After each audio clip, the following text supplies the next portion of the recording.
let's look at some studies on this. Again, all these studies are available in the show notes. If you want to go learn more, I encourage it. As you can see here, let's blow this up. Atorvastatin, 80 milligrams a day for 14 days and for 30 days. This study, the conclusion, even brief exposure to atorvastatin causes a marked decrease in blood CoQ10 concentration. Widespread inhibition of CoQ10 synthesis could explain the most commonly reported adverse effects of statins, especially exercise intolerance, myalgia, which is muscle pain, and myoglobinuria. This is where myoglobin, a protein, is coming out or spilling out in your urine. That was published in the Archives of Neurology. Now I want to show you another. So let's blow this up. I want to show you again the pathway of CoQ10 so that you can see how statins affect it. So you can see that chemical we were referring to as acetyl-CoA earlier converts into HMG-CoA. And then there's this special enzyme called HMG-CoA reductase. And this is where statins work. Statins block that enzyme. So you get stuck right here. And so that means you can't get to here. And that's cholesterol, right? That's the purpose of a statin, is to block the production of cholesterol. But if we look here, before you get to cholesterol, you see I've got it highlighted right here, ubiquinone. That's CoQ10. It's just a fancy way of saying it. And so now, when you take the statin to block that conversion, you also stop the ability for your body to properly produce ubiquinone or CoQ10. So you interfere here, but look further downstream. You also interfere with cholesterol. Now, cholesterol is essential for the production of vitamin D. You can't make vitamin D without cholesterol. There's a type of cholesterol in your skin that converts to vitamin D when the sunlight hits your skin, when UV light hits it. But you also need cholesterol to make bile acids. You need it to make sex steroid hormones. So let's take this out a little bit further. What are the steroid hormones here that we're talking about? Estrogen, testosterone, progesterone are your main ones.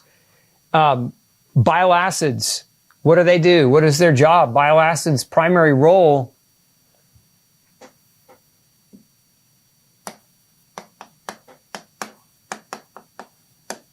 is they improve and increase the absorption of fat. Well, what's fat? Well, it's fat. Omega-3 is a fat. Omega-3 is essential fatty acids that help regulate inflammation and have impact with cardiovascular disease. But vitamins A, D, E, and K are all fats. So when you block bile acids and the production of bile acids, you inhibit the body's ability to efficiently absorb these fat-soluble compounds. But guess what else is fat-soluble? CoQ10. So now we go back to this, not only taking statins block your body's ability to make its own CoQ10, but through the action of reduction in bile acids, they block your ability to absorb the CoQ10 from the very food that you're trying to eat. So it's kind of a double whammy when you look at it. Now, on top of that, you've got vitamin D interference, plus you've got hormonal interference. Estrogen, progesterone, and testosterone are all reduced potentially as a result of taking statins long term. Well, look at our population. How many people are taking statin drugs? How many people are scared to death of cholesterol? And then so their doctor puts them on a statin drug, and then over enough time, statins are blocking CoQ10. CoQ10 deficiency does what? It increases the risk of heart failure, increases blood pressure, increases blood sugar. It lowers energy. It can cause neuropathy. It can cause muscle pain. It can reduce muscle or reduce the vascular flexibility of your blood vessels, leading to atherosclerosis. It causes the production of free radicals, so now you're not as equipped at protecting yourself from free radical damage. It's a bad deal, especially when we're talking about trying to reverse or reduce a chronic inflammatory disease. Now, here's the real kicker. I want to show you this next study that's going to kind of tie it all together. Increased risk of diabetes with statin treatment is associated with impaired insulin sensitivity and insulin secretion. This is a 6-year follow-up study. 8,749, so 8,749 non-diabetic participants aged 45 to 73 years were followed up for almost 6 years. The participants on statin treatment, so of these 8,700 or so patients, 2,142 were on statins, had a 46% increased risk of type 2 diabetes, and it was directly dose dependent on for simvastatin and atorvastatin, again, two of the drugs. So in essence, the more of it you took, the greater your risk for developing type 2 diabetes. Well, wait a second. I thought the purpose of statin drugs was to reduce your incidence of heart disease risk. Well, now we're seeing that it increases your risk of developing diabetes. Well, does diabetes have anything to do with heart disease? Does it have anything at all to do with the risk of heart disease? And the answer is obviously yes. It's a major risk factor for heart disease. So you're getting rid of cholesterol at the cost of diabetes, but also at the cost of CoQ10 and at the cost of absorbing fat-soluble vitamins and nutrients that play a major role in inflammation and play a major role in your risk of developing heart disease. So how effective really are these statin medications? See here, conclusion, statin treatment increased the risk of type 2 diabetes by 46%, attributable to decreases, and they found the mechanism, it's decreased insulin sensitivity and insulin secretion. So that by being on the statin, your insulin didn't work as well, and your ability to secrete insulin was reduced, hence increasing the development or the risk for the development of diabetes. More on statins. 12 weeks of treatment with simvastatin and pravastatin lowered plasma CoQ10 levels by 50 and 54% respectively. Just cut your levels right in half after only 12 weeks. And then here, I showed you this study earlier, but I think we'll reemphasize it right here, is effects of CoQ10 on statin-induced myopathy. This was 12 randomized controlled trials with 575 patients. And what did they find? That when they took patients who were on statins and also gave them CoQ10, they were able to reduce their muscle weakness, their muscle cramp, their muscle tiredness, and their muscle pain. So how many of you have taken a statin? Just raise your hand in the room, in the chat box, if you've taken a statin and your doctor has told you any of these things. Because if they haven't, that's a problem for you, right? It's what we call informed consent. Informed consent means that when you get put on a medicine or any kind of medical treatment, your doctor explains the risks versus the benefits. So if the doctor says, if you don't take this statin, your risks are increased heart disease. And that's usually where this conversation ends. If you don't take the statin, you're going to have a heart attack. Right? But that's the risk they're trying to prevent. But they don't tell you about the risk of what happens if you take the statin. If you take the statin, the risk is it's going to hammer your CoQ10. And that the risk of CoQ10 deficiency is myopathy, myalgia, neuropathy, heart disease, high blood pressure. You see what I'm saying? We're trading all of what they're calling a benefit for all these additional risks. And so you should always have informed consent when you're trying to take a medication. But the vast majority of people don't know this, because if doctors actually sat down and explained it, I would venture to say most people would decline the use of statin medications, especially in light of some of the newer studies coming out that show that statins don't work for long-term risk reduction of heart disease. When we look at people who actually have the longest lifespan, it's the people that have the highest level of cholesterol. And when you couple that with the fact that the cholesterol that's being targeted is bad cholesterol, LDL is one of the molecules that carries CoQ10 and delivers it to your tissue.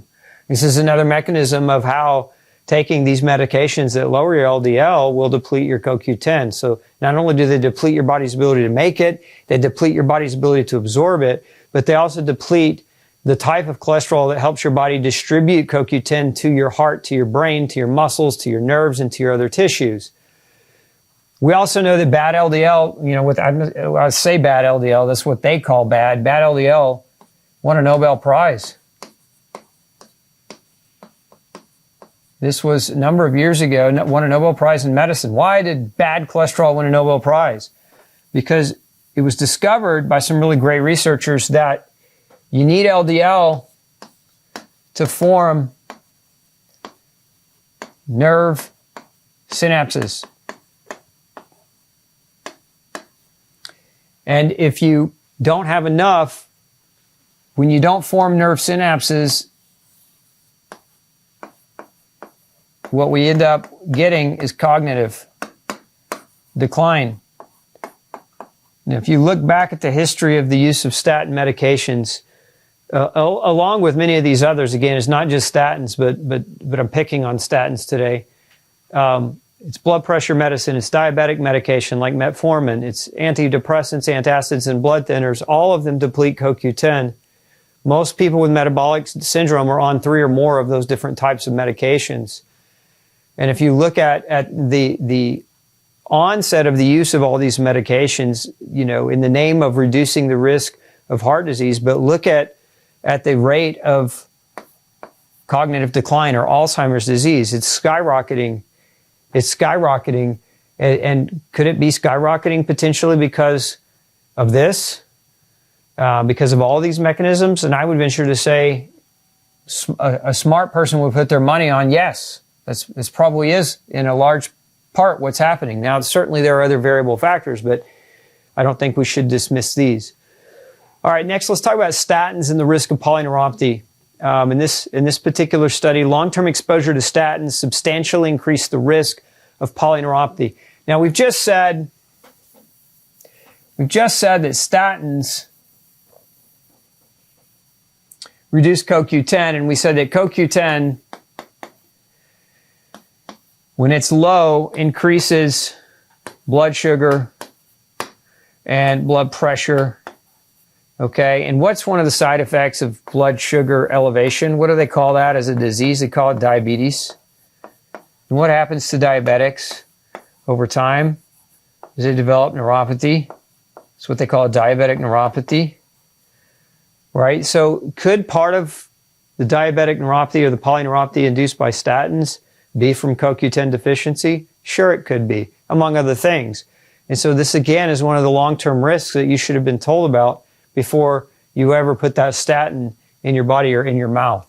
So the drug side effects, many common medications deplete CoQ10, and if you're using those medications, you should very seriously consider using CoQ10 so that you don't end up in a heap of trouble from the deficiency of this particular nutrient. Now, let's look at some food sources of CoQ10. And I've got some of the biggest bang for the buck. It's pretty much in order: beef, poultry, fish, pistachios, cauliflower, and broccoli. But liver tissue, liver is not on this list, but beef liver, chicken liver is very high source of CoQ10. It's one of the best sources of CoQ10. So is heart. So I know a lot of you don't eat organ meat. It's just not something that is palatable for a lot of folks. But if you do and you like it and you want to consider it, liver and heart tissue contain some of the best CoQ10 amounts of all the foods that we could eat. So I would strongly encourage you, if you like those foods, to give them a shot. Some people are now getting organ meats mixed into like their ground beef. And so they buy like an 80-20 blend where there's some ground beef plus some heart plus some liver ground in it. And that's another way to get it and bypass the potential, the potential negative texture effects, or some people are just sicked out by organ meat. What are some of the benefits of CoQ10 supplementation?